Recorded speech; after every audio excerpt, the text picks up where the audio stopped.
August 18 is nomination day for the September 3 general election. It's also nomination day for by-elections in 4 divisions across the Kingston and St. Andrew Municipal Corporation. The divisions are Chancery Hall, Olympic Gardens, Sivrite Gardens, and Denham Town. The governing JLP and opposition PNP are set to nominate candidates in all 63 constituencies, as well as for the 4 electoral divisions. Independent candidates and representatives from minor parties are also set to enter the race. Presumptive candidates are to submit their nominations for the respective elections at designated nomination centers. Nomination of candidates for the general election will take place from 10 a.m. to 2 p.m., while nominations for the by-elections will be accepted from noon to 2 p.m. Persons wishing to register as candidates for the general election must complete the nomination form signed by at least 10 electors registered to vote in the constituency. That form must be submitted to the returning officer during the designated hours, along with a nomination fee of $15,000. By-election candidates require signatures from 6 electors in their division and must pay a $3,000 nomination fee. Nomination fees are paid in banknotes, as no debit or credit cards or checks will be accepted. Meanwhile, the Electoral Office of Jamaica EOJ says all is in place for today's nomination day activities. The Director of Elections is Glasspool Brown. All our 63 nomination centers will be open tomorrow. Everything is in place for the centers to be open from 10 a.m. to 2 p.m. for general election nominations to take place, and from 12 to 2 p.m. for by-election nominations. Brown says discussions will be taking place with the police to ensure things go to plan. Well, we'll be having discussion with the police. Certainly, any security matter, it would be the remit of the police to so deal with. So we're having that discussion, and there's nothing so far that indicates that we should be overly concerned. So we hope and we anticipate that we will have a good and peaceful day. Glasspool Brown, Director of Elections. And the police are expected to be out in their numbers to maintain order throughout nomination day proceedings. The Kingston Central Police say they are prepared for any eventuality. Central Kingston has been a hotbed of tense political campaigning between the JLP and the PNP in recent weeks. Over a week ago, shots were fired in the direction of sitting JLP MP Donovan Williams while he was mounting a campaign billboard. A party vehicle was damaged by a bullet. The PNP claimed that based on its intelligence, the shooting was not politically motivated. That matter is still being investigated by the police. During a tour of the constituency, Prime Minister and the JLP leader, Dr. Andrew Holness, labeled PNP supporters in the area as angry. Commanding Officer for Kingston Central, Superintendent Beresford Williams, says there will be enough boots on the ground to maintain peace in the area. No, we are fully ready. We are at full strength. We will be out in our number to ensure the activities go safely. Right now, we have no major concern with proper planning, and so we are satisfied that we will have a good day. We have enough numbers to cover all areas of concern, and we are working towards ensuring that the end peacefully. Superintendent Beresford Williams, commanding officer in the Kingston Central Division. Meanwhile, the Area 5 police met with prospective candidates as part of the preparation to have an incident-free nomination day. Assistant Commissioner Christopher Phillips is the commander for Area 5. Well, certainly we are ready. We have been preparing ourselves, and part of the preparation, include the commanders meeting with the different candidates, and, all candidates giving their assurance, that they too will work to ensure we have a peaceful process. Of course, part of the preparation also includes that our members were fully resensitized, as to the expectations for tomorrow and going into the general election. So the team in Area 5, we are prepared and ready.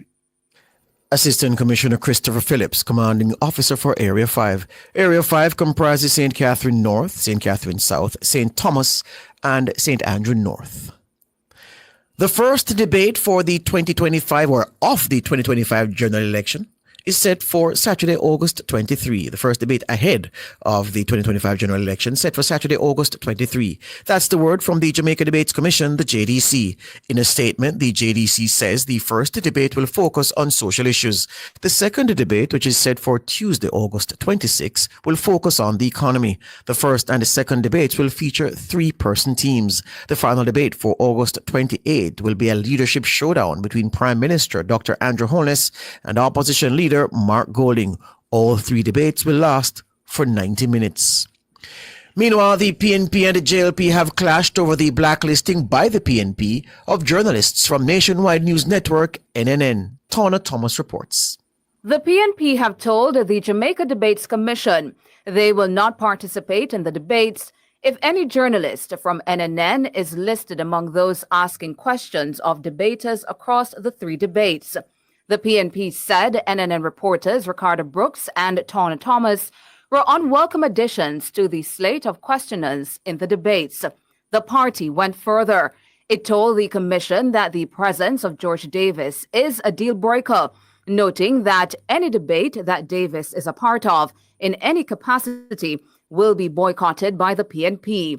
The PNP has also trained its fire on RJR host Emily Shields.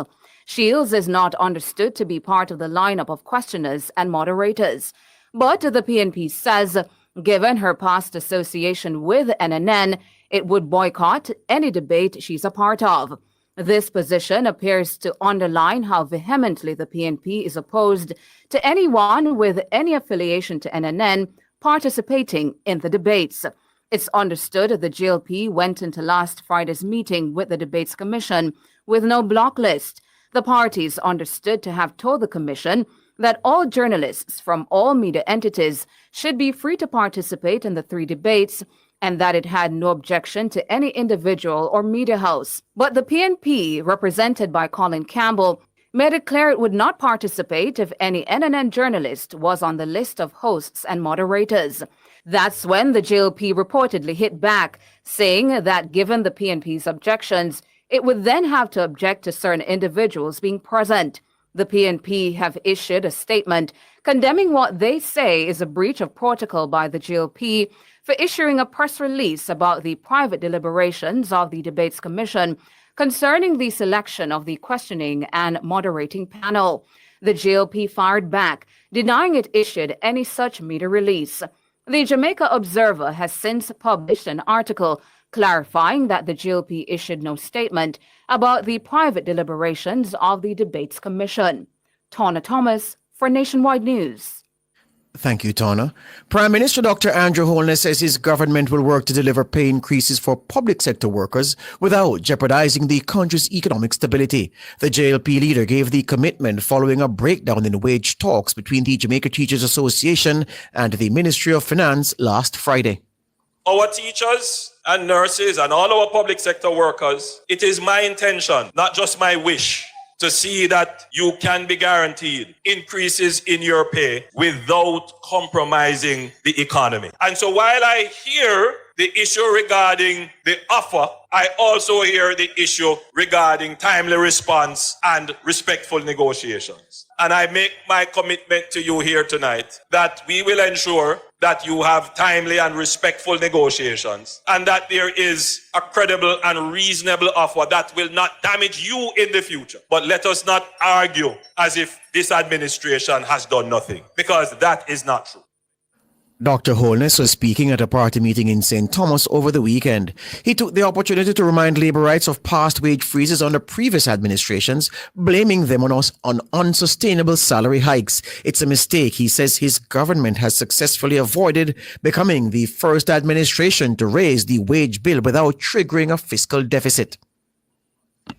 I could play the game of the opposition and say to all the teachers and the public sector workers, yeah man, I'm going to give you the world, as previous politicians have done, and then turn around and stick you with a wage freeze. This country made a huge sacrifice 10 years ago to break from fiscal recklessness. And it hurts my heart to see the PNP try to reintroduce fiscal recklessness through its various promises which do not make any sense. So think of it. How have we been able to increase the wage bill massively and still bring down the debt? Good government.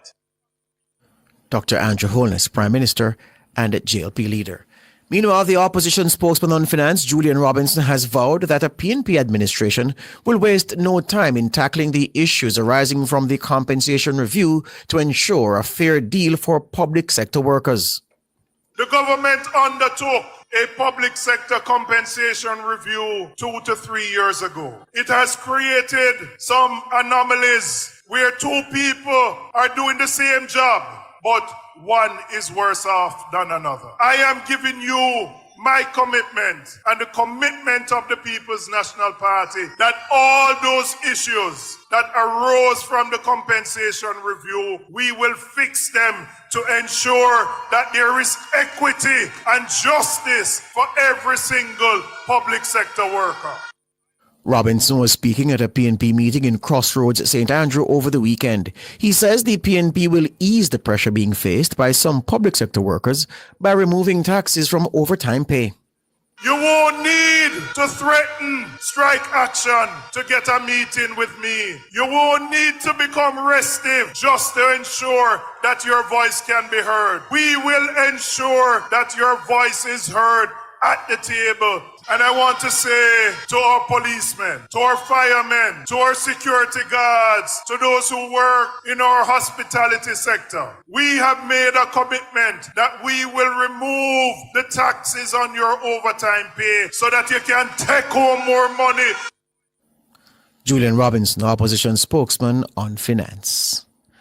PNP President Mark Golding is forcefully rejecting claims from the JLP that his party's manifesto was generated by artificial intelligence, AI. Speaking at a party meeting in Crossroads, St. Andrew on Saturday, Golding sought to explain that the manifesto was carefully written with inputs from various members of his shadow cabinet.